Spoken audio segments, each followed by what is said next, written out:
अस्सलामुअलैकुम, मैं हूं समर अब्बास। पाकिस्तान और अफगान तालिबान रजीम के दरमियान हालिया कशीदगी के बाद होने वाली फायरबंदी को मुस्तकिल करवाने और अफगान सरजमीन से पाकिस्तान में दहशतगर्दी का सिलसिला रुकवाने के लिए फरीकैन के दरमियान गुज़िश्ता 2 रोज से तुर्किया के शहर इस्तांबुल में मुज़ाकरात जारी हैं। गुज़िश्ता रोज भी पाकिस्तान और अफगान तालिबान वफ़द के दरमियान तकरीबन 9 घंटे तवील बैठक हुई और आज भी मुज़ाकरात का दौर जारी है। गुज़िश्ता रोज होने वाला पहला दौर दोपहर 2 बजे शुरू हुआ और तकरीबन 9 घंटे से ज़ायद वक्त तक जारी रहा। आज के मुज़ाकराती सेशन से कबल दोनों जानिब से अपनी अपनी तजावीज़ के जवाब में दोबारा तजावीज़ पेश की गई थी। ज़राए का कहना है कि पाकिस्तानी वफ़द की जानिब से अपनी तजावीज़ गुज़िश्ता रोज़ जमा करवाई गई, जिस पर तालिबान रजीम के वफ़द ने पाकिस्तानी तजावीज़ पर 26 अक्टूबर की रात 2 बजे जवाब दिया। ज़राए का कहना है कि पाकिस्तानी वफ़द ने तालिबान के जवाब पर आज सुबह 6 बजे जवाबी मौक़िफ़ दिया। सिफारती ज़राए के मुताबिक मुज़ाकरात में 3 नुकाती एजेंडे पर बातचीत हो रही है, जिसमें सरहद पार दहशतगर्दी के वाक़यात की रोकथाम के लिए मुश्तरका निगरानी और जायजा लेने का निज़ाम कायम करना शामिल है। सिफारती ज़राए का कहना है कि दौरान मुज़ाकरात अफगान तालिबान ने कलअदम तहरीक तालिबान पाकिस्तान की नई जगह आबादकारी के हवाले से पाकिस्तान को पेशकश की, जिसे मुस्तरद कर दिया गया। ज़राए ने बताया कि तालिबान नुमाइंदों ने कलअदम TTP को पाकिस्तानी सरहद से दूर मुंतकिल करने की पेशकश की थी, जिसके जवाब में पाकिस्तान ने अफगान तालिबान से कलअदम TTP के खिलाफ फैसला कुन कार्रवाई करने के वादों पर अमल दरामद पर जोर दिया। पाकिस्तान ने मुतालबा किया कि अफगान तालिबान आलमी बरादरी के साथ किए गए अपने वादे पूरे करें। ज़राए के मुताबिक पाकिस्तान ने तालिबान को दहशतगर्दी की रोकथाम के लिए जामे प्लान दिया। इससे कबल 19 अक्टूबर को दोहा मुज़ाकरात में वज़ीर दिफा ख्वाजा आसिफ और अफगानिस्तान के अबूरी वज़ीर दिफा मुल्ला याकूब शरीक हुए थे, जिसमें फौरी जंग बंदी का मुआहिदा तय पाया था। ज़राए के मुताबिक मुज़ाकरात की मेज़बानी तुर्क इंटेलिजेंस चीफ इब्राहिम कालन कर रहे हैं, जो इस वक्त सबकी तवज्जो का मरकज बने हुए हैं। BBC उर्दू की रिपोर्ट के मुताबिक पाक अफगान मुज़ाकरात के तनाजुर में तुर्क खुफिया एजेंसी के सरबरा इब्राहिम कालन का नाम भी सामने आ रहा है और तुर्क मीडिया के मुताबिक उन्होंने इस मुज़ाकरात को नतीजा खेज बनाने में कलीदी किरदार अदा किया है। तुर्क सरकारी खबर रसां इदारे ने TRT ने सिक्योरिटी ज़राए के हवाले से बताया है कि तुर्की की कौमी इंटेलिजेंस ऑर्गेनाइजेशन या MIT ने दोहा में पाकिस्तान और अफगानिस्तान मुज़ाकरात में अहम किरदार अदा किया है। तुर्क हुकूमत के एक हामी अखबार ने दोहा मुआहिदे के अगले रोज खबर दी थी कि इब्राहिम कालन ने इस बात को यकीनी बनाने की भरपूर कोशिश की थी कि पाकिस्तान और तालिबान के वफूद हाथ मिलाए बगैर ना जाएं। जहां इन मुज़ाकरात से मुतल्लिक दोनों फरीकैन और सालिस पर उम्मीद हैं, वहां अमरीकी सदर भी सूरत हाल पर नजर रखे हुए हैं, जिन्होंने इस उम्मीद का इजहार किया है कि वो भी पाक अफगान मसाइल जल्द हल कर सकते हैं। लेकिन वो पाकिस्तानी वज़ीर आज़म और फील्ड मार्शल सैयद आसिम मुनीर से मुतल्लिक पुरएतमाद हैं कि यह मसला जल्द हल हो जाएगा। जहां पाकिस्तान अपने तहत सिफारतकारी और सालिसी के जरिए अफगान तालिबान रजीम को समझाने की कोशिश कर रहा है, वहां दहशतगर्दी के खिलाफ जीरो टॉलरेंस का मौक़िफ़ भी अपनी जगह मौजूद है और इसकी अमली तौर पर तर्जुमानी भी की जा रही है। गुज़िश्ता रोज़ ही वज़ीर दिफा ख्वाजा आसिफ ने खबरदार किया था कि मामला तय ना हुए तो खुली जंग होगी। भारत के साथ तो हमने एक जंग लड़ी है ना, अब वो दूसरी प्रॉक्सी जंग जो है ना वो अफगानियों के ज़रिए लड़े हैं और मैं ऑन रिकॉर्ड हूँ कि अफ़गान जो हैं वो एक भारतीय प्रॉक्सी के तौर पे हमारे ख़िलाफ़ जो है कार्रवाइयाँ कर रहे हैं। लेकिन जो अगर उनकी जिन वो प्रॉक्सी हैं उनका जो हशर हुआ है, अल्लाह ताला के फजल करम से अल्लाह ताला तकब्बर से बचाए, किसी बड़े बोल से बचाए, तो अल्लाह ताला की मदद और अल्लाह ताला की नुसरत की ज़रूरत है। नहीं होगा तो फिर ठीक है, एंड से हमारे पास एक ऑप्शन है, अगर तय नहीं पाते फिर हमारी तुम्हारी खुली जंग है। और बज़ाहिर आज इसी मौक़िफ़ की तायीद सिक्योरिटी फोर्सेस की जानिब से भी सामने आई, जिन्होंने अफगानिस्तान के 2 मुकामात से होने वाली दरअंदाजी को नाकाम बनाया है। सिक्योरिटी फोर्सेस ने अफगानिस्तान से पाकिस्तान में फितना ख्वारिज की एक बार फिर दरअंदाजी की कोशिश नाकाम बनाते हुए मौसर कार्रवाई करके 4 खुदकुश बमबारों समेत 25 दहशतगर्द हलाक कर दिए। ISPR की जानिब से जारी बयान के मुताबिक 24 और 25 अक्टूबर को खैबर पख्तूनख्वा के जिला कुरम के इलाके घक्की और शुमाली वज़ीरिस्तान के इलाके स्पिन वाम में टोलियों की सूरत में दहशतगर्द पाकिस्तान में दरअंदाजी की कोशिश कर रहे थे। ISPR के मुताबिक सिक्योरिटी फोर्सेज ने फितना ख्वारिज के दोनों ग्रोहों के खिलाफ मौसर अंदाज में कार्रवाई करते हुए न सिर्फ उनको रोका बल्कि दहशतगर्दों को हलाक भी कर दिया। तर्जुमान पाक फौज का कहना था कि सिक्योरिटी फोर्सेज के ऑपरेशन के नतीजे में शुमाली वज़ीरिस्तान के इलाके स्पिन वाम में भारतीय प्रॉक्सी फितना ख्वारिज से ताल्लुक रखने वाले 15 दहशतगर्द हलाक हो गए, जिनमें 4 खुदकुश हमलावर भी शामिल थे। इस तरह कुरम जिला के घकी इलाके में दरअंदाजी करने वाले मजीद 10 ख्वारिज को भी हलाक किया गया। मारे गए दहशतगर्दों से बड़ी मिकदार में असलहा, गोला बारूद और धमाका खेज मवाद भी बरामद हुआ। ISPR के मुताबिक शदीद फायरिंग के तबादले में पाक फौज के 5 बहादुर सपूतों ने भी जामे शहादत नोश किया। शहीद होने वालों में 35 साल हवालदार मंजूर हुसैन, 23 साल सिपाही नोमान इलियास कियानी, 24 साल सिपाही मोहम्मद आदिल, 25 साल सिपाही शाहजहां, 25 साल सिपाही अली असगर शामिल थे। तर्जुमान पाक फौज का कहना था कि पाकिस्तान की सिक्योरिटी फोर्सेज अपनी सरहदों के दिफा के लिए पुरअज़्म और साबित कदम है और हमारे बहादुर जवानों की ये कुर्बानियां हमारे अज़्म को मजीद मजबूत करती हैं। ISPR का मजीद कहना था कि सिक्योरिटी फोर्सेज और कानून नाफिज करने वाले इदारे अज़्म इस्तेहकाम के विजन के तहत अपनी इंसदाद दहशतगर्दी की मुहिम को भरपूर अंदाज में जारी रखेंगे ताकि मुल्क से गैर मुल्की सरपरस्ती याफ्ता दहशतगर्दी के नासूर को हमेशा के लिए खत्म किया जा सके। ISPR का कहना है कि अफगानिस्तान से दरअंदाजी के वाक़यात अबूरी अफगान हुकूमत के दहशतगर्दी से मुतालिक इरादों पर संजीदा सवालात उठाते हैं। वाज़ेह रहे कि फितना और ख्वारिज की दरअंदाजी की कोशिशें ऐसे वक्त में की जा रही हैं जब पाकिस्तान और अफगानिस्तान के वफूद तुर्की के शहर इस्तांबुल में मुज़ाकरात के दूसरे दौर में मसरूफ़ हैं, जो अफगान तालिबान रजीम के दहशतगर्दी के मसले के हल के बारे में इरादों पर सवाल उठाती हैं। पाकिस्तान मुसलसल अफगान तालिबान रजीम से मुतालबा कर रहा है कि वो अपने सरहदी इंतजाम को मुअस्सर बनाए और दोहा मुआहदे के तहत अपनी जिम्मेदारी पूरी करते हुए अफगान सरजमीन को ख्वारिज के हाथों पाकिस्तान के खिलाफ इस्तेमाल होने से रोके। जहां अफगानिस्तान को भारत की प्रॉक्सी बनकर अस्करी और सिफारती दोनों सतह पर हजीमत का सामना करना पड़ रहा है, वहां भारत को भी पाकिस्तान मुखालिफत में अफगानिस्तान को इस्तेमाल करने पर लेने के देने पड़ रहे हैं। दिलचस्प तौर पर चैलेंज भी अफगानिस्तान से ही सामने आ रहा है, जब खित्ते में अदम इस्तेहकाम के लिए अफगानिस्तान में दहशतगर्द तंजीमों की हिमायत पर भारत को मुज़ाहमत दरपेश हो गई है। अफगानिस्तान की मुसल्लह तंजीम नेशनल मोबिलाइजेशन फ्रंट ने भारत को तालिबान की हिमायत पर सख्त इंतबा जारी किया है। अफगानिस्तान की नेशनल मोबिलाइजेशन फ्रंट ने कहा है कि हिंदुस्तान को दूसरी बार मुतनब्बे किया जाता है कि अफगानिस्तान में तालिबान और दीगर दहशतगर्द ग्रोहों की हिमायत बंद करे। NMF का कहना था कि अफगानिस्तान में मासूम लोगों के कातिल तालिबान की हिमायत हिंदुस्तान के दोगले रवैये को जाहिर करती है।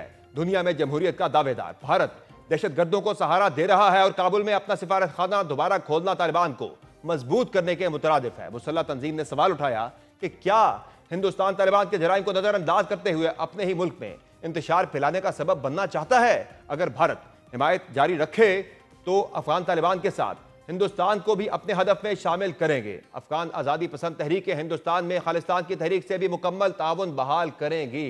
NMF का कहना था कि हिंदुस्तान की तालिबान से हिमायत उन तहरीकों के इत्तेहाद का बायस बनेगी। भारत फौरी तौर पर तालिबान, दाइश और कलदम TTP जैसे ग्रोहों से अपने ताल्लुकात मुनक़ता करे। अगर फैसला वापस ना लिया गया तो आने वाले तमाम मनफी नताइज की जिम्मेदारी हिंदुस्तान पर आयद होगी।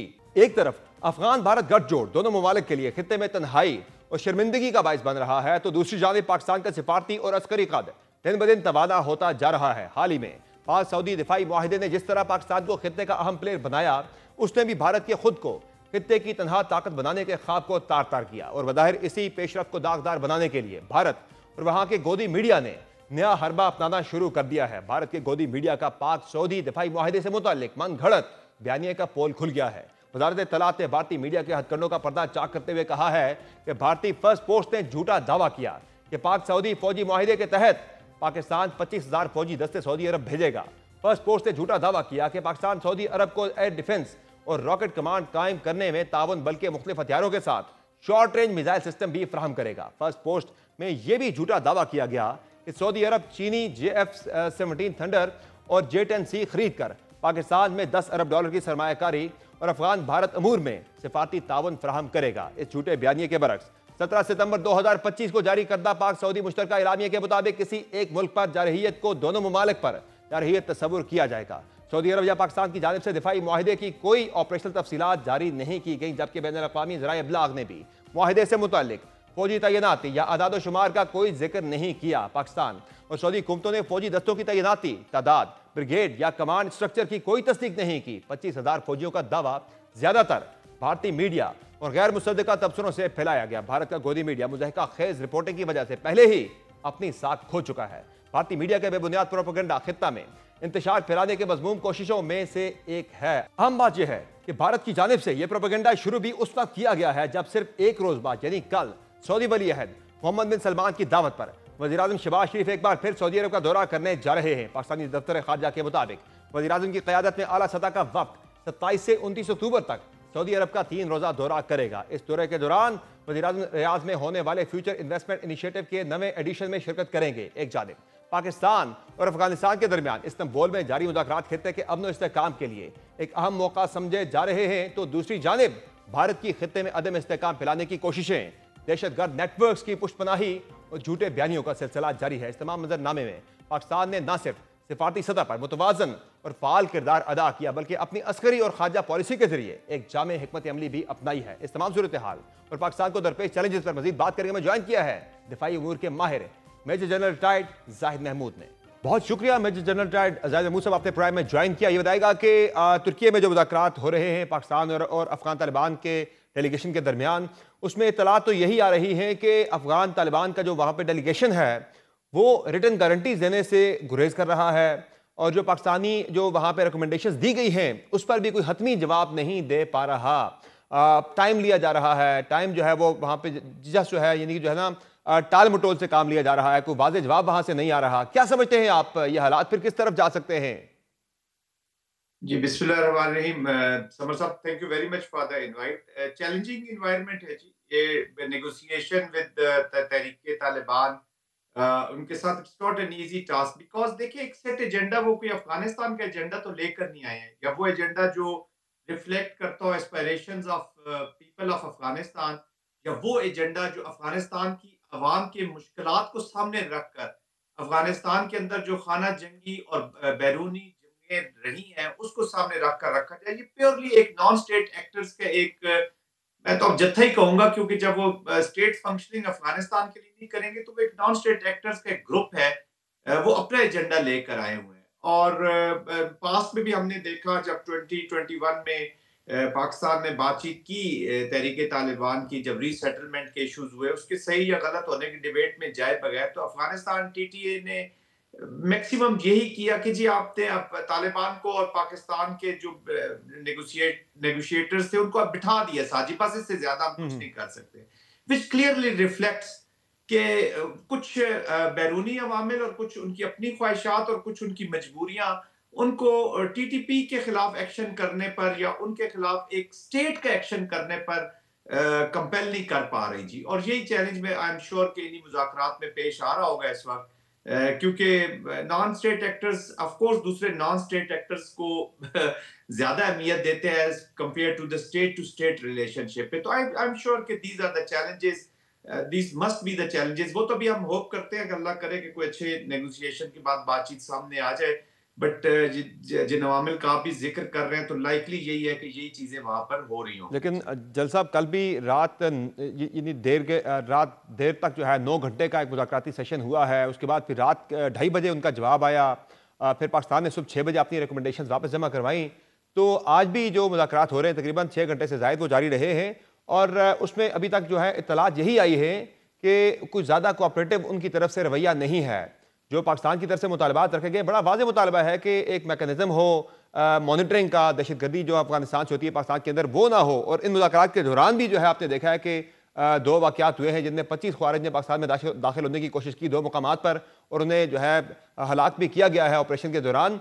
तो और 5 हमारे जवान भी उसमें शहीद हुए हैं। इन मुज़ाकरात के दौरान भी कार्रवाइयाँ वहाँ से हो रही हैं। तो क्या समझते हैं आप, अगर ये सिंसेरिटी के साथ पाकिस्तान जो एफर्ट कर रहा है वहाँ से ताउन नहीं होता, तो फिर क्या वो जो ख्वाजा आसिफ साहब ने कल बात की थी कि फिर तो खुली जंग है, तो फिर हालात क्या फिर उस तरफ ही जाएंगे?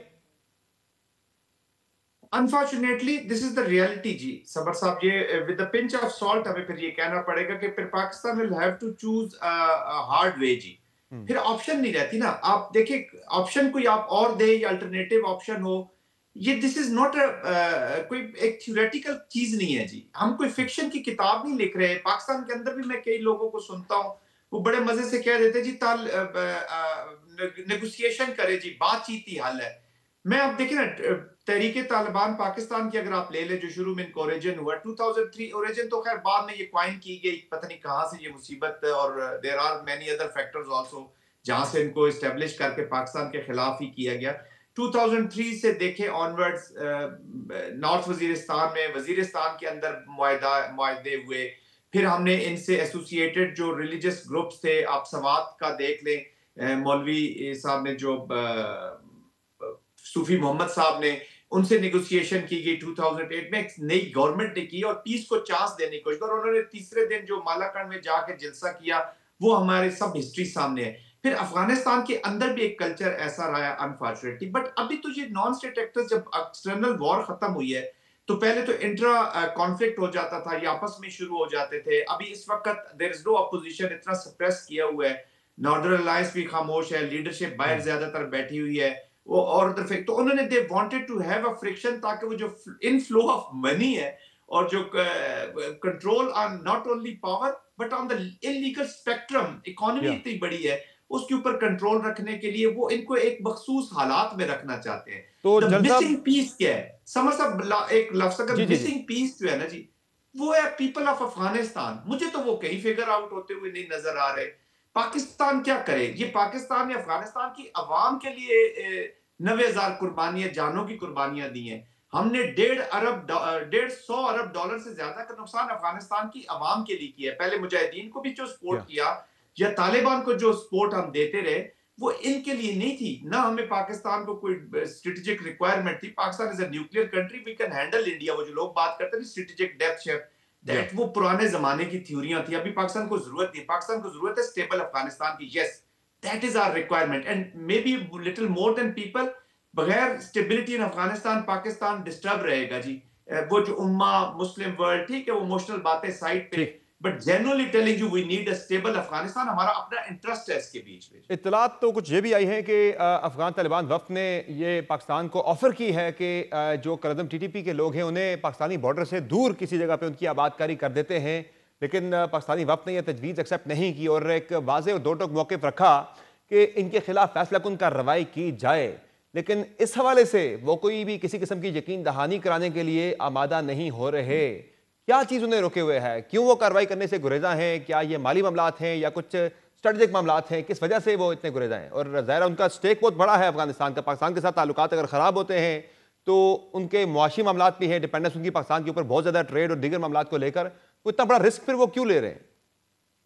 इसकी दो तीन वजूहात हो सकती है समर साहब। नंबर वन तो let there be no doubt कि ये नेगोशिएशन जो है, जैसे मैंने पहले कहा है कि this is not reflecting Afghan policy. या इसका मतलब है कि देयर सम एक्सटर्नल पॉलिसी और एक्सटर्नल स्पॉन्सर इंडिया जो है वो क्लियरली एविडेंट नजर आएगा अब इन एक्शंस के ऊपर। देखिए जिस मुल्क के इतने बुरे हालात हो, सोशो इकोनॉमिक पॉलिटिकल कोलैप्स हुआ हुआ ऑलमोस्ट, देयर इज नो कोई वहां पे एक्टिविटी नहीं हो रही अफगानिस्तान में, तो उसके नेगोशिएटर्स क्या इस तरह के मुज़ाकरात करेंगे जी या हार्ड स्टांस लेंगे? नो, क्योंकि वो चाहते हैं कुछ ना कुछ गिव एंड टेक होता है ना। मुज़ाकरात सारा विन विन नहीं होता। It is I mean all win नहीं होता, इट इज विन विन होता है कि आप कुछ देते हैं कुछ लेते हैं, कुछ ले दो पे आप मुज़ाकरात को कामयाब करते हैं या आप उसके, तो इसका मतलब है कि external factor, Indian factor is reflective in this thing. Number one. Number two, economy की आपने बात की, जो टेररिज्म से रिलेटेड इकोनॉमी है उसके साथ वो भरपूर फायदा उठाना चाहते हैं। नंबर थ्री, इलीगल स्पेक्ट्रम आ जाता है। एंड नंबर फोर, वो टीटीपीए को समझते हैं कि शायद ये हमारे एसेट है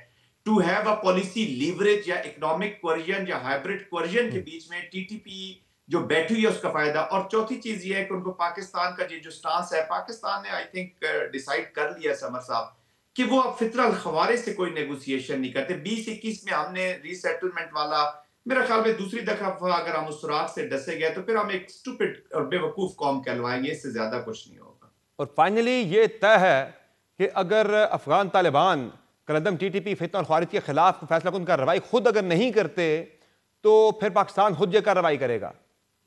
Unfortunately, it is a painful thing to say on TV also, but it will be more painful, and this will be the biggest losers will be the people of ऐसा Afghanistan, ही है। समर साहब। हमारे पाकिस्तान तो चले, हमारे ऊपर तो जंग थोप दी गई। पाकिस्तान की कैपेसिटी भी है, कैपेबिलिटी भी है और विल भी है। आप देखिएगा इंशाल्लाह military response is no big issue.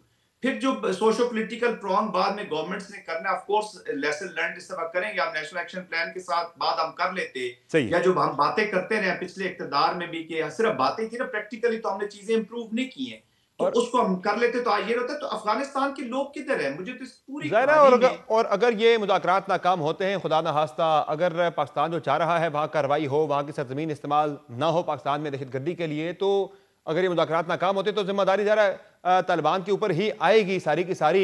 और ऐसे में अमरीकी सदर डोनाल्ड ट्रंप ने यहाँ भी अपनी एंट्री डाली है। वो कह रहे हैं कि मैं भी यहाँ अपना किरदार अदा कर सकता हूँ, लेकिन वो कह रहे हैं कि पाकिस्तानी वज़ीर-ए-आज़म और आर्मी चीफ जो हैं वो कैपेबल हैं, वो ये कर सकते हैं, उनके अंदर सलाहियत है। तो वो डोनाल्ड ट्रंप किस तरफ इशारा कर रहे हैं? वो सिफारतकारी की बात कर रहे हैं या वो जो हमारे डिसाइसिव एक्शन है मिलिट्री की डोमेन में उसमें उस तरफ इशारा कर रहे हैं? वो देखिए समर साहब, इस वक्त अमेरिका के बारे में लोग बहुत बातचीत कर रहे हैं। America is a stakeholder in ji हाँ। Afghanistan and will remain so जब तक $7 अरब का वहां पे असला पड़ा रहेगा, जब तक वहां पे American task has not finished ji. अब ऐसा ही है। कैसे करना है, मैं नहीं कह सकता कि पाकिस्तान की ये चाहत है। पाकिस्तान की चाहत है स्टेबल अफगानिस्तान। सही है। अब उनका इंटरनल मामलात है, वो कैसे करते हैं, और आज नहीं तो कल इस अमेरिका ने कहीं ना कहीं इसमें इन्वॉल्व होना ही होना है जी, ये याद रखिएगा। सही। और वो रिस्पॉन्सिबल, और प्रेसिडेंट ट्रंप खुद ठीक कन्फेस करते हैं कि दिस वाज पुअरली क्राफ्टेड ठीक विड्रॉल।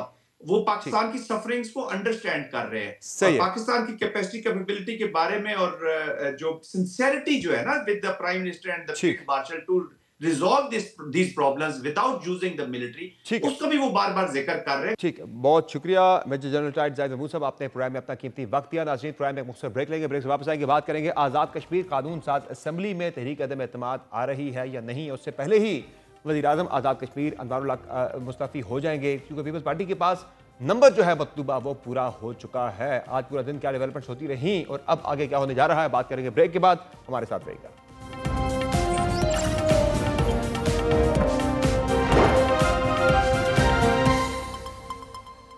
Welcome back. आजाद कश्मीर की सियासत एक बार फिर वादों, जोड़ तोड़, दबाव और ताकत के खेल के गिर्द घूम रही है। 4 सालों में यह चौथी बार है कि आजाद कश्मीर में वज़ीर आज़म की कुर्सी को खतरात लाहक हो गए हैं और इक़्तिदार की इस यकीनी तब्दीली के इम्कान ने सियासी दर्जा हरारत को फिर बढ़ा दिया है। वज़ीर आज़म आजाद कश्मीर चौधरी अनवारुल हक के खिलाफ तहरीक अदम एतमाद लाने के ऐलान के बाद पीपल्स पार्टी जोड़ तोड़ में मसरूफ है। गुज़िश्ता शब से ऐवान सदर सियासी सरगर्मियों का मरकज बना हुआ है। सदर मुमलिकत आसिफ अली जरदारी ने आज़ाद कश्मीर में हुकूमत की तब्दीली के लिए पीपल्स पार्टी के पार्लिमानी ग्रुप का इजलास बुलाया, जिसमें वज़ीर आज़म आज़ाद कश्मीर चौधरी अनवारुल हक के खिलाफ तहरीक अदम एतमाद लाने की मंजूरी दी गई। ज़राए के मुताबिक पीपल्स पार्टी के पास इस तहरीक के लिए नंबर्स पूरे हो चुके हैं, जबकि नए वज़ीर आज़म के लिए चौधरी यासीन, सरदार याकूब और चौधरी लतीफ़ अकबर के नाम ज़ेर गौर हैं। दूसरी जानिब मुस्लिम लीग नून की जानिब से पहले ही इस सरगर्मी से खुद को लाताल्लुक रखने के ऐलान ने पीपल्स पार्टी को नए हरबे आजमाने पर मजबूर तो किया, लेकिन साथ ही पीपल्स पार्टी इस ऑप्शन को भी मुकम्मल तौर पर बंद नहीं कर रही। तभी मुफाहमत के बादशाह यानी सदर मुमलिकत आसिफ अली जरदारी खुद मुतहर्रिक हुए हैं और उन्होंने वज़ीर आज़म शहबाज शरीफ से टेलीफोनिक रब्ता करके आज़ाद कश्मीर में हुकूमत बनाने के फैसले पर एतमाद में लिया। ज़राए के मुताबिक शहबाज शरीफ ने मुस्लिम लीग नून आज़ाद कश्मीर उमूर कमेटी को पीपल्स पार्टी से मुज़ाकरात का टास्क दिया है, जबकि एहसन इकबाल की सरबराही में राना सनाउल्लाह और अमीर मुकाम पर मुश्तमिल एक कमेटी भी तश्कील दी है, जिसकी पीपल्स पार्टी से मुलाकात का इम्कान भी है। इससे कबल आज़ाद कश्मीर असम्बली में पार्लिमानी लीडर और साबिक वज़ीर आज़म राजा फारूक हैदर ने कहा, मुस्लिम लीग नून आज़ाद कश्मीर में हुकूमत साजी का हिस्सा नहीं बनेगी और आइंदा अपोजिशन में बैठेगी। राजा फारूक हैदर के मुताबिक मुस्लिम लीग नून की पार्लिमानी पार्टी ने फैसला किया कि मुस्लिम लीग नून हुकूमत का हिस्सा रहेगी और न ही हुकूमत की तब्दीली का हिस्सा बनेगी। जमात पार्लिमानी पार्टी के फैसले के साथ खड़ी है। इस फैसले में तब्दीली की कतई कोई गुंजाइश नहीं। बज़ाहिर इसी मौक़िफ़ की तायीद वज़ीर आज़म की बनाई गई कमेटी के रुकन और वफाकी वज़ीर उमूर कश्मीर इंजीनियर अमीर मुकाम ने भी कर दी है।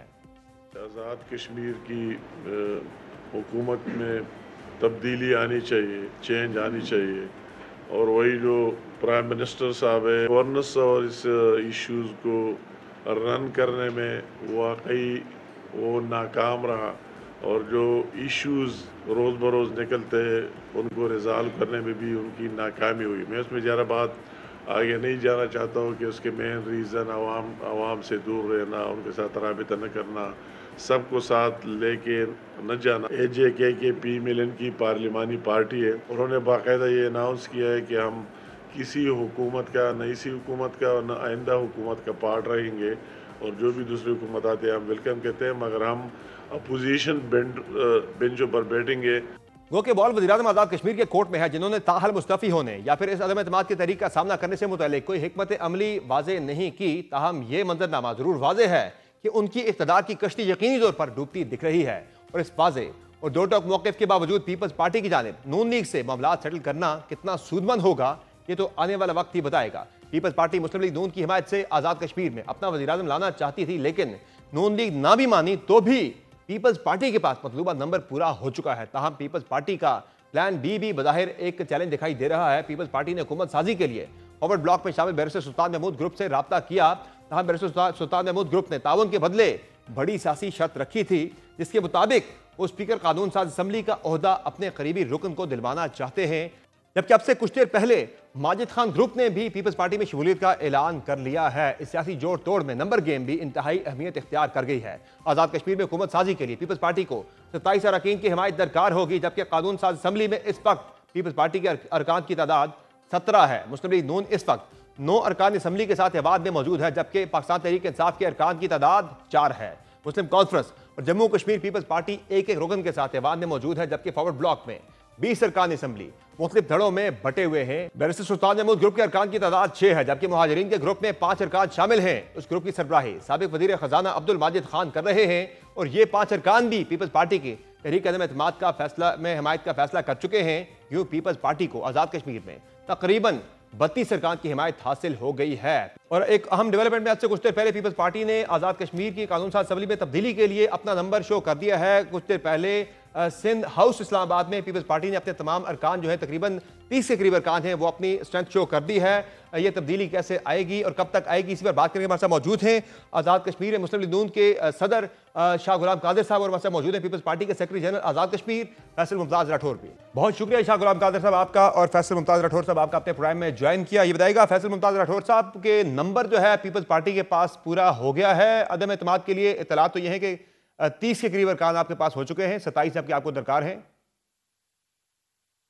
जी जी शुक्रिया समर साहब। यकीनन अददी तादाद तो नंबर्स के हवाले से बल्कि जो हमें चाहिए उससे ज़्यादा हो चुकी है और इसमें अब कोई मसला अब दरपेश नहीं है। लेकिन चूंकि कल मुस्लिम लीग नून की तरफ से एक कमेटी है जो प्राइम मिनिस्टर पाकिस्तान शहबाज शरीफ साहब ने बनाई थी, उनकी प्रेसिडेंट साहब के साथ और हमारे साथ एक मीटिंग है और इंशाल्लाह परसों जो है अदम एतमाद की तहरीक पेश कर दी जाएगी। और उससे पहले कल मुस्लिम लीग नून के साथ बातचीत के जरिए, चूंकि मुस्लिम लीग और पाकिस्तान पीपल्स पार्टी इस कोलिशन हुकूमत का हिस्सा थे, बल्कि हम दोनों ने मिलकर अफोर्डेबल की हुकूमत को सपोर्ट किया था, तो इस हवाले से चूंकि एक वफाक के अंदर भी पाकिस्तान पीपल्स पार्टी और नून की हुकूमत आपस में इसी तरह एक कोलिशन के साथ चलती रही है, तो इसीलिए इस प्रैक्टिस से पहले प्रेसिडेंट साहब की भी ये थी कि हम नून की कमेटी के साथ बैठने के बाद जो भी डिसीजन हुआ वो करेंगे। लेकिन ये चीज अब जो तादाद के हवाले से है वो तकरीबन हमारी इंशाल्लाह अब पूरी है। अंदाजन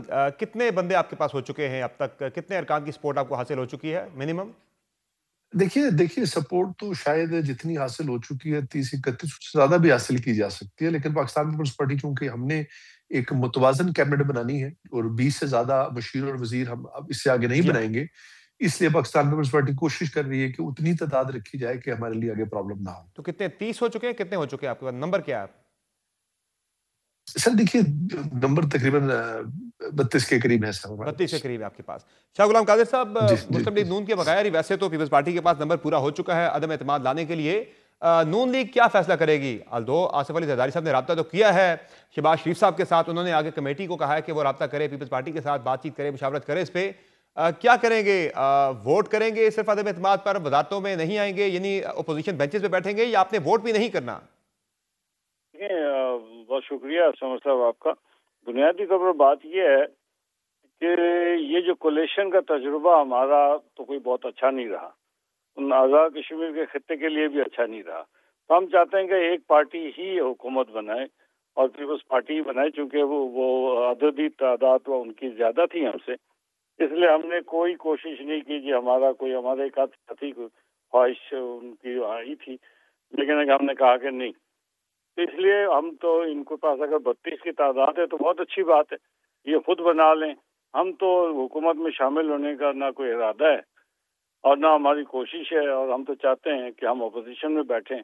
ये हमने अब अपने पार्लिमानी पार्टी में ये फैसला कर चुके हैं और इसकी इतला हमने मरकजी कायदीन को तक पहुंचा दिया। फैसला उन्होंने करना है कि जी उसके ऊपर वो क्या फैसला देते हैं, लेकिन मेरा ख्याल है कि हमारे कारकुनों के और MLAs के राय को जो है उसको मुकद्दम रखा जाएगा। तो क्या अदम एतमाद की तहरीक का हिस्सा भी आप लोग नहीं बनेंगे, या वहां तक हिस्सा ले सकते हैं, बाद में अपोजिशन बेंचेस पे बैठ जाएंगे? ये अभी चूंकि अदम एतमाद और एतमाद एक ही वोट से दोनों चीजें हैं। जी हाँ, इस पे अभी हमने गौर करना है। ये पाकिस्तान की तरह नहीं है कि अदम एतमाद के लिए अलग वोटिंग है, एतमाद के लिए अलग वोटिंग है। यहाँ पे तो एक ही आप नॉमिनेट करना पड़ता है, साथ ही वजीर आज़म नॉमिनेट करना पड़ता है, तो इसलिए वो मसला आने दें, उस पर फिर गौर करेंगे। सही है। अच्छा ये बताइएगा फैसल मुमताज राठौर साहब के आज आपकी जो पार्टी की हुई है मुलाकातें, एक तरफ तो बैरिस्टर सुल्तान महमूद चौधरी ग्रुप के साथ आपकी बातचीत हुई जिनके पास 6 अरकान हैं, और उसके बाद फिर अब्दुल माजिद खान ग्रुप जो है 4 लोग वो हैं, फिर एक मेंबर और भी हैं ज़फ़र इकबाल साहब। तो ये बताएं कि क्या जो है आपसे मांगा गया है सुल्तान महमूद चौधरी साहब के ग्रुप की तरफ से? इत्तला जा रही है कि वो स्पीकरशिप चाह रहे हैं आपसे, स्पीकरशिप मांग रहे हैं? सर ये चूंकि वैसे ही लोगों में एक वैसे ही गलतफहमियां फैलाई जा रही हैं कि उनकी तरफ से स्पीकरशिप की कोई ऐसी डिमांड की गई है, ऐसी कोई बात नहीं की गई। ठीक है, यकीनन वो चूंकि बैरिस्टर सुल्तान साहब के साथ ग्रुप के जो लोग हैं वो सियासी लिहाज से भी उनका मुस्तकबिल पाकिस्तान पीपल्स पार्टी के साथ कहीं ना कहीं जुड़ता है, जिस बुनियाद पे उनके लिए न सिर्फ हुकूमत बल्कि सियासत के लिए भी पाकिस्तान पीपल्स पार्टी के साथ चलना उनके लिए मैं समझता हूँ ज्यादा मौजू था।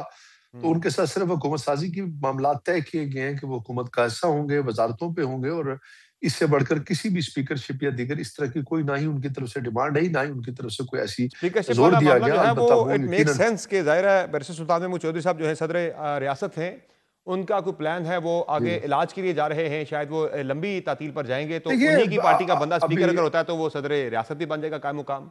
देखिए देखिए अभी तो आपको यही नहीं पता कि वज़ीर आज़म कौन बन रहा है। अभी हमारे स्पीकर ऑलरेडी चौधरी लतीफ़ अकबर साहब मौजूद हैं। अगर तो ऐसी कोई सूरत-ए-हाल पैदा हो जाए तो फिर तो शायद कोई इसमें बातचीत होगी। लेकिन अगर ऐसी बात नहीं होती तो जो स्पीकर इस वक़्त ऑलरेडी हैं वही रहेंगे। मेरे ख़्याल में सही है, उसमें तो कोई तब्दीली नहीं होगी उस सूरत में किसी। जी, जी। सही है। अच्छा शाह गुलाम कादिर साहब, ये जिस तरह से शमूलियतें हो रही हैं पाकिस्तान पीपल्स पार्टी में, 6 लोग जो हैं बैरिस्टर सुल्तान महमूद ग्रुप के भी चले गए हैं पाकिस्तान पीपल्स पार्टी में, फिर जो बाकी लोग हैं मलिक ज़फ़र साहब हो गए, या बाकी जो अब्दुल माजिद साहब का जो ग्रुप है जो मुहाजिरीन वाला, वो भी 4 लोग जो हैं शामिल हो गए हैं पाकिस्तान पीपल्स पार्टी में। ये तो पीपल्स पार्टी बड़ी स्ट्रेंथन होगी आज़ाद कश्मीर के अंदर, तो अगले इंतखाबात में बड़ा टफ टाइम नहीं मिलने वाला नून लीग को? नहीं, देखना, ये फैसल साहब ने ठीक बात कही कि जो लोग आज पीपल्स पार्टी में शामिल हुए हैं उनके मुकाबले में हमारे लोग जो पिछले इलेक्शन में भी जो हारे हैं, ये पिछली दफा ये सारे थे पीटीआई में, तो जो हारे हैं कोई 200 वोट से हारा है, कोई 600, कोई 1000 वोट से। हमारे पास स्ट्रॉन्ग कैंडिडेट हैं, हमारे पास तो हमारे पास गुंजाइश नहीं थी, तो उनके लिए जगह ही बनती थी पीपल्स पार्टी, वो वहाँ चले गए। इसलिए हमारे पास अगर गुंजाइश होती तो हम भी ले लेते, लेकिन पीपल्स पार्टी के पास गुंजाइश है, उन्होंने ले ली है उनको, तो उनको मुबारक हो। हमारे पास गुंजाइश नहीं थी, इसलिए कोई इतनी लंबी बड़ी बात नहीं है। अच्छा, एक और अहम मामला है शाह गुलाम कादिर साहब, आप भी स्पीकर रहे हैं आज़ाद कश्मीर असम्बली के, फैसल साहब से भी हम जानेंगे एक जो इम्कान है जिसकी हम बात कर रहे हैं, एक ज़रा लीगल ऑप्शंस तो होते हैं। अब जो अनवारुल हक साहब हैं उनके पास 3 ऑप्शंस हैं। ऑप्शन नंबर 1 तो ये है कि वो मुस्तफ़ी हो जाएं, जिसका उन्होंने एक हफ्ता पहले मुझे तो ये बताया था कि अगर मेरे खिलाफ 27 बंदे पूरे हो गए अदम एतमाद की तहरीक में, तो मैं अदम एतमाद की तहरीक के जरिए वोट आउट नहीं होना चाहूँगा, बल्कि मैं बावकात तरीके से रिज़ाइन करके घर चला जाऊँगा। तो कल का दिन उनके पास आया, अगले 48 घंटों में शायद वो रिज़ाइन कर दें। ऑप्शन नंबर 2 उनके पास यह है कि वो फेस करें अदम एतमाद की तहरीक को। लेकिन एक तीसरा ऑप्शन भी है, चूंकि अभी अदम एतमाद की तहरीक मूव नहीं हुई, वो चाहे तो असम्बली तहरील की तरफ भी जा सकते हैं। ऐसा कोई कदम हो सकता है? ये तो मैंने जो उन्होंने आपसे बात की है तो उनको याद दहानी करानी चाहिए कि जनाब ये बात हमने मुख्तलिफ लोगों से सुनी भी है, तो अगर उन्होंने ये बात की है तो उनको चाहिए कि उस पर अमल करें और एक बड़ा स्विफ्ट एंड सॉफ्ट जो है ट्रांसफर ऑफ पावर हो जाए। लेकिन सर जो थर्ड ऑप्शन की मैं बात कर रहा हूँ उसके इम्कानात कितने हैं? अब मेरा नहीं ख्याल कि उसके इम्कानात होंगे। और कोई आज़ाद कश्मीर का कोई सियासतदान जो है वो एक दफ़ा फैसल राठौर साहब के वालिद गिरामी वो ये काम कर चुके थे, तो लेकिन उसका फिर नतीजा अच्छा नहीं निकला था, तो इसलिए मेरा नहीं ख्याल कि आप कोई, क्योंकि आगे असेंबली के पास जो है वो टाइम कम है ना, 8 महीने रह गए हैं।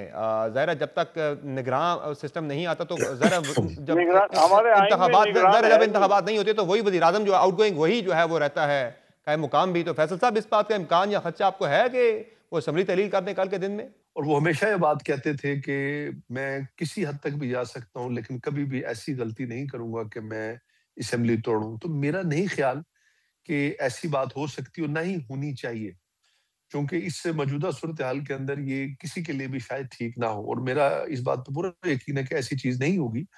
और जो उससे हटकर रिजाइन वाली आपने बात की, तो यकीनन अनवर हक साहब अक्सर ये बात कहा करते थे कि जब मैं ये देखूंगा कि 27 मेंबर्स दूसरी तरफ इकट्ठे हो गए हैं तो शायद मैं उस वक्त रिजाइन कर दूं। तो मेरे ख्याल में ये अच्छा जेस्चर होता या हो अगर तो इसको इस प्रैक्टिस के जरिए इस्तीफे के जरिए प्राइम मिनिस्टर खुद छोड़ दें। वैसे ये दूसरी अदम एतमाद है। पहली इमरान खान वाली थी, ये दूसरी अदम एतमाद है वज़ीर आज़म आज़ाद कश्मीर के खिलाफ जो आने जा रही है। सिंध हाउस ही फिर एक्टिविटीज का मरकज बना हुआ है। क्या ये इत्तेफाक है या क्या इसे कहा जाए? देखिए नहीं, इत्तेफाक भी कह सकते हैं, जो कि पाकिस्तान पीपल्स पार्टी इसमें बेनिफिशरी भी है, वही हुकूमत बनाने जा रही है। सिंध हाउस हमारे पास चूंकि एक जिस तरह कश्मीर हाउस है, सिंध हाउस है, लेकिन उसको उस तनाजुर में वैसे ही कभी डिस्कस या डिबेट किया जाता है, तो मेरे ख्याल में मसला वो नहीं है। तादाद तो हमारे पास वैसे ही पूरी है, चाहे सिंध हाउस हो, चाहे कश्मीर हाउस हो, चाहे कोई भी हाउस हो, उसका कोई इशू नहीं है। तो बस एक दिखाने और बैठने के लिए है, क्योंकि खाना और कम से कम ये देख भी लेंगे, उसके बाद अनवारुल हक साहब को फैसला करने में जरा आसानी होगी कि सही उन्होंने कौन से प्रोसेस को अडॉप्ट वन करना है। क्विक कमेंट शाह गुलाम कादिर साहब, क्या वजह है आज़ाद कश्मीर जो कि तहरीक आज़ादी कश्मीर का बेस कैंप है, लेकिन वो उसूल इक़्तिदार का रेस कैंप बना हुआ है, चौथे साल में चौथा वज़ीर आज़म आ रहा है आज़ाद कश्मीर के अंदर, क्या वजह है? ये इस्तेकाम क्यों नहीं रहता हमारी आज़ाद कश्मीर की रियासत के अंदर? जी इस्तेकाम रहा। पहले देखें, चौधरी मजीद साहब पीपल्स पार्टी के जीते थे, 5 साल रहे। फारूक हैदर साहब मुस्लिम लीग नून से जीते थे, 5 साल रहे। ये मौजूदा असेंबली में तो ये चौथा वज़ीर आज़म आ रहा है चौथे साल में। वो इसलिए आया कि जब आपने पीटीआई को मुसल्लत किया आज़ाद कश्मीर के अवाम पे, जिसकी कोई मकबूलियत नहीं थी पार्टी में और अवाम में, जब आपने मुसल्लत किया और वे कारकर्दगी भी कुछ न हो, तो फिर तीसरा चौथा पांचवा कोई पता नहीं कितनी तादाद में आ जाए। ये तो बड़ी खुशकिस्मत थे अनवारुल्लाह, फिर भी 2.5 साल लगा गए, वरना तो ये पहले जो हालत थी ये तो बहुत पहले चले जाते। सही है। फैसल साहब, क्यों वज़ीर आज़म का नाम खुफिया रखा जा रहा है अपने कैंडिडेट का? आपके पास बंदे पूरे, अनाउंस करें नाम, इसमें क्या वजह है? नाम क्यों जो है वो सीधा राज में रखा जा रहा है, और क्या फाइनल हो चुका है? नाम सिर्फ अनाउंसमेंट रहती है उसकी, अभी फाइनल ही नहीं हुआ? देखिए, इसमें सच को मसला तो नहीं है, अनाउंस किया जा भी सकता है और था, लेकिन चूंकि बीच में कुछ टाइम ऐसा आ गया, अभी बीच में चूंकि कल छुट्टी थी यौम और स्याह भी है कल। मजीद इसको जो मिस्या भी है, और उसको अगर पहले अनाउंस कर दिया जाता, ये बता तो दें ये कि बीच में नाम एक अभी दो दिन फाइनल का नहीं हुआ, फाइनल हो चुका है या फाइनल नहीं हुआ? अनाउंसमेंट रहती है, क्या है सर स्टेटस क्या है? मेरे ख्याल में सर फाइनल हो ही चुका है डेफिनेटली। ये कोई अगर ऐसा मामला तो नहीं है, ये आप पाकिस्तान पीपल्स पार्टी की रवायत भी रही है, आप माजी में भी देख लीजिए, चाहे पाकिस्तान पीपल्स पार्टी का 2011 सही हो, है। उससे पहले जब भी आप देखेंगे, पीपल्स पार्टी बिल्कुल लास्ट मोमेंट पे अपना कैंडिडेट यानी फाइनल हो चुका है, फाइनल हो चुका है, सिर्फ अनाउंसमेंट रहती है। यकीन अनाउंसमेंट रहती है। ठीक है, बहुत शुक्रिया शाह गुलाम कादिर साहब आपका और फैसल मुमताज राठौर साहब आपका अपने प्रोग्राम में ज्वाइन किया। नाज़रीन, प्रोग्राम में एक मुख्तसर ब्रेक लेंगे, ब्रेक से वापस आएंगे, एक और इंतहाई अहम मामला है उस पर बात करेंगे कि एक तरफ एक्सटर्नली पाकिस्तान के चैलेंजेस पेश बहा हैं, बहुत ज़्यादा हैं। अफगानिस्तान की तरफ से पाकिस्तान के अंदर दहशतगर्दी का मसला जो है वो बहुत ज़्यादा एक संगीन सूरत हाल इख्तियार कर चुका है। पाकिस्तान इंगेज भी कर रहा है अफगान तालिबान को, लेकिन इंटरनली जो चैलेंजेस हैं वो भी काफ़ी ज़्यादा बढ़ते जा रहे हैं। एक मरतबा फिर से तहरीक इंसाफ तैयारी कर रही है इस्लामाबाद की तरफ मार्च की, और बड़ी सख्त किस्म की धमकियाँ तहरीक इंसाफ के जो हैं रहनुमा उनकी तरफ से दी जा रही हैं वफाकी हुकूमत को। क्या होने जा रहा है, बात करेंगे मुख्तसर ब्रेक के बाद, हमारे साथ रहिएगा।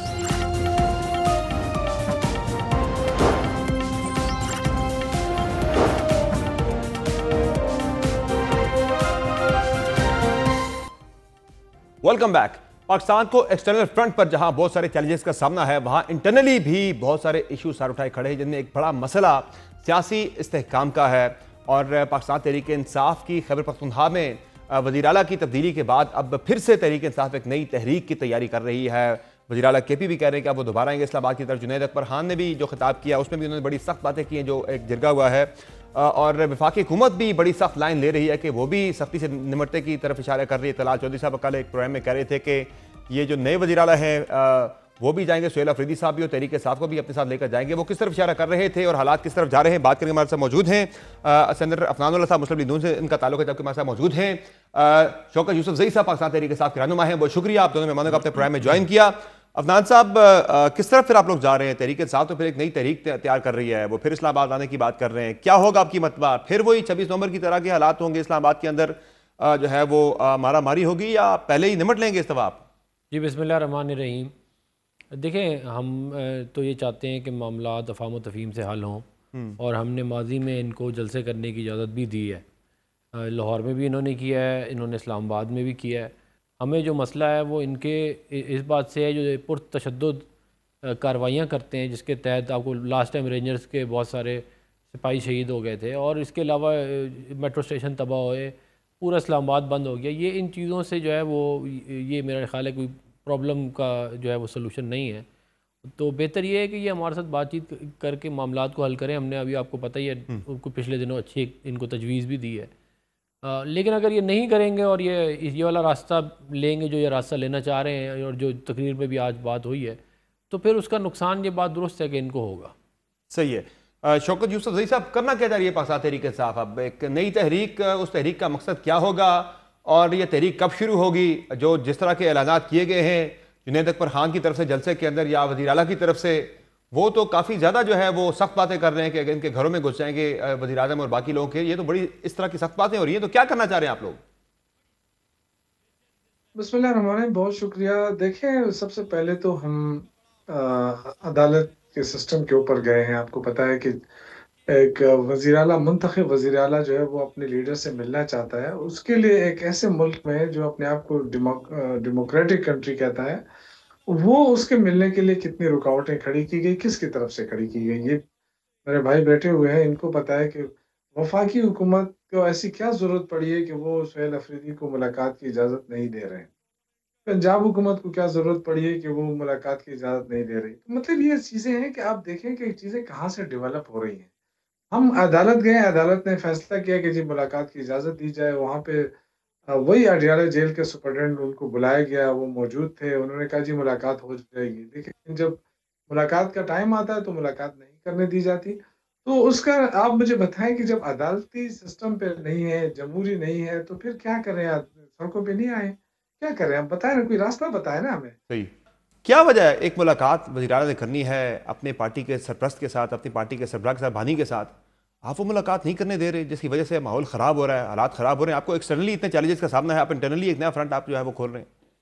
देखिए, जो सुप्रीम कोर्ट का फ़ैसला है 63A वाला, उसके अंदर ये वाज़ेह तौर पे लिखा हुआ है कि अगर कोई कन्विक्ट हो जाए तो वो किसी पार्टी का सरबराह नहीं रह सकता। अगर वो कन्विक्ट हो जाए तो वो किसी पॉलिटिकल प्रोसेस के अंदर एडवाइस नहीं दे सकता। ये सुप्रीम कोर्ट के साकिब निसार साहब के फैसला ही लिखा हुआ है।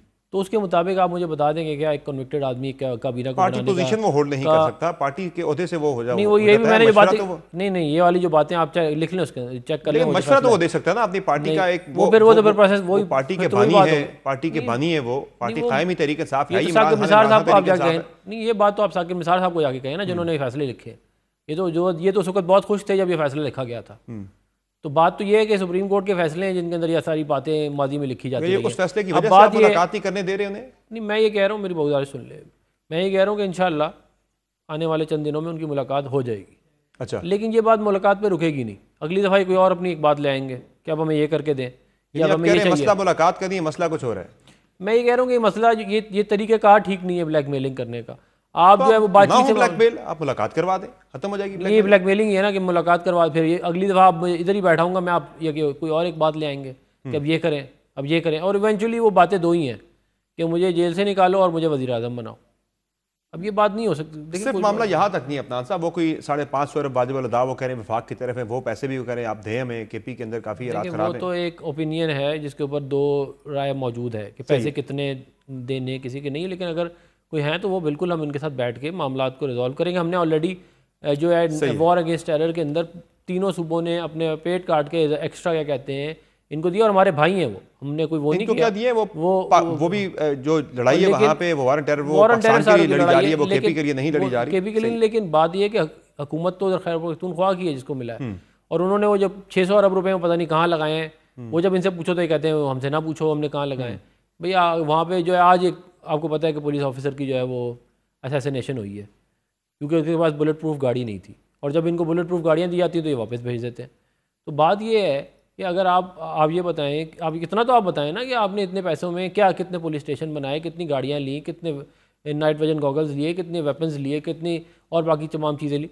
ये इसके ऊपर नहीं आते, ये हमेशा जो है ये कि हमें और दे दें। भाई आप अपना ये तो बता दें, या कहते हैं कि आप वहाँ पे क्यों उस पुलिस अफसर की डेथ हुई, अगर आप ले लेते वो गाड़ी उसको दे देते पुलिस वाले को तो वो बच जाता। भेज रहे 3 गाड़ियाँ आपने यहाँ से भेजी थी, देखिए वो तो फिर पुलिस का सवाबदीद है ना। सही कि वो कौन कितने खतरे में, उसको कितनी क्या कहते हैं जगह। अच्छा शौकत साहब जरा ये बता दें कि वो कह रहे हैं मुलाकात तो आपकी चंद दिन में हो जाएगी, फिर ये जो आप इस्लामाबाद के ऊपर जलगार की बात कर रहे हैं, वहाँ जो तैयारी हो रही है उसका मकसद क्या है? कि जो आपके सुहेल अफरीदी साहब हैं, चूंकि उन्हें मैंडेट ही इसी वजह से खान साहब ने दिया है, उन्हें वज़ीर आला बनाया है इसी वजह से कि वो एंटी बढ़ा कर रखें वफाक के साथ, तो क्या ये इसका मकसद है या मकसद कुछ और है इसका?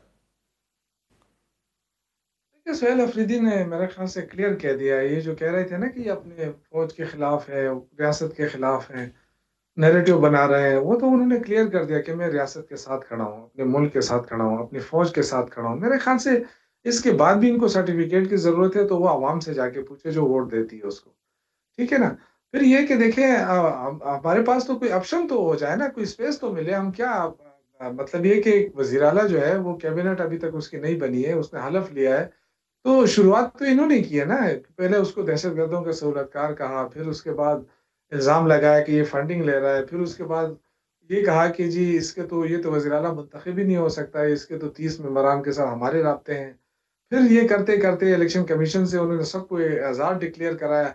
ये तमाम हरबे इनके नाकाम हो गए। तो चलिए, आप वो मुझे चीज़ें तो बताएँ कि सारी अपनी जगह एक पर हैं वज़ीर शौकत साहब, वो सब चीज़ें मैं अर्ज़ अपनी करता जगह हूँ पर सर। ठीक है, आपकी बातें मैं बिल्कुल उनसे एग्री करता हूँ। लेकिन ये बताएं कि आपके जो पार्टी के सूबाई सदर हैं जुनैद अकबर साहब, उनका ये कहना कि वज़ीर आज़म और बाकी लोग हम घरों में घुस जाएंगे, तो ये इसकी इजाज़त किसने दी है?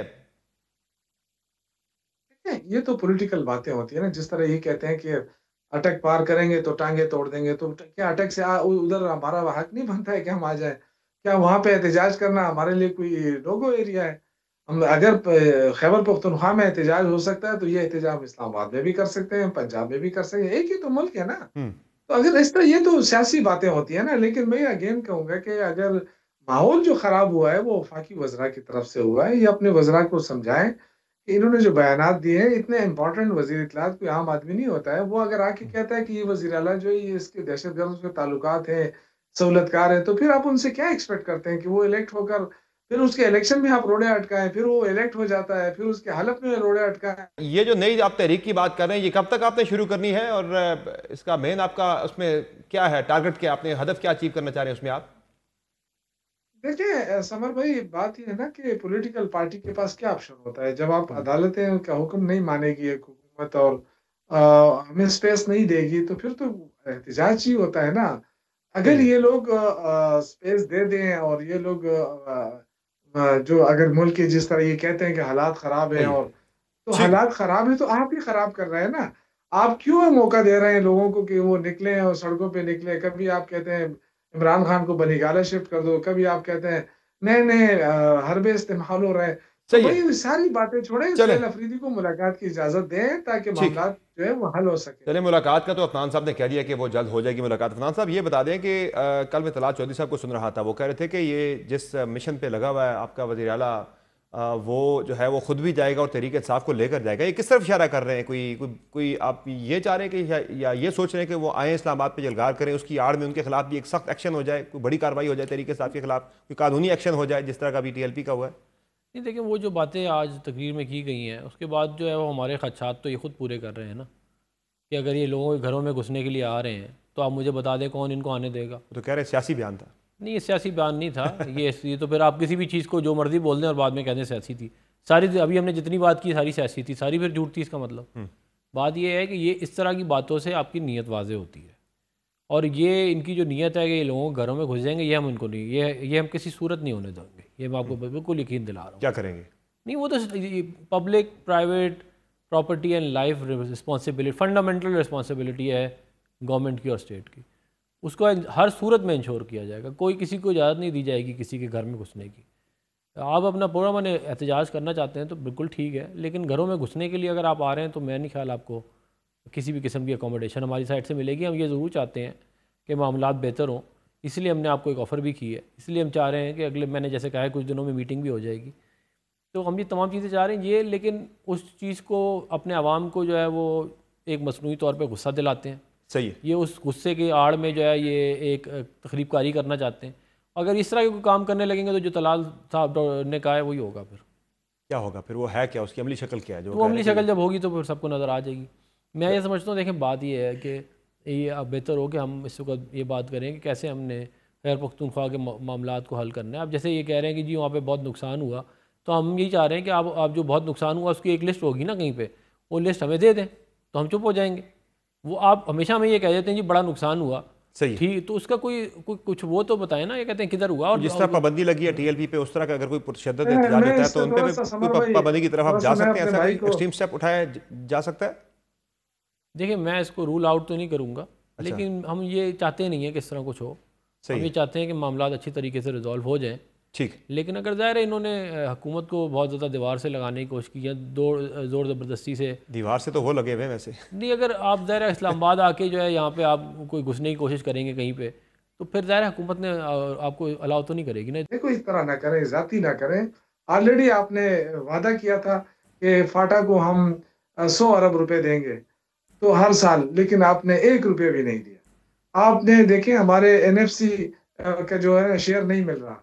आप हमें जो नेट हाइडल प्रॉफिट है उसके पैसे आप नहीं दे रहे। तो आप करना क्या चाहते हैं? एक तरफ दहशतगर्दी के खिलाफ जंग लड़ रहे हैं हम एक फ्रंट लाइन सूबा बने हुए हैं, आप हमें पैसे नहीं दे रहे हैं।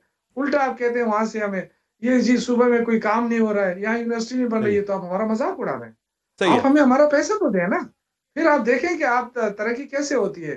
कोई सही नहीं, है। अल्हम्दुलिल्लाह यहाँ पे मैं टिकटॉकर नहीं बैठा है कि हम सिर्फ टिकटॉक बना के देते रहे आपको कि जी आज ये हो रहा है, कल ये ठीक है। हो रहा है, परसों ये हो रहा है। इसका बेहतर इलाज ये है कि अगर आपको ज्यादा वो है तो मैं हाजिर हूँ। मैं समर भाई का कैमरा हाजिर है, पंजाब में भी आप लोगों का सर्वे करा ले, खैबर पख्तूनख्वा में भी करा ले कि ठीक आप है। किससे मुतमईन है, फिर बात खत्म है।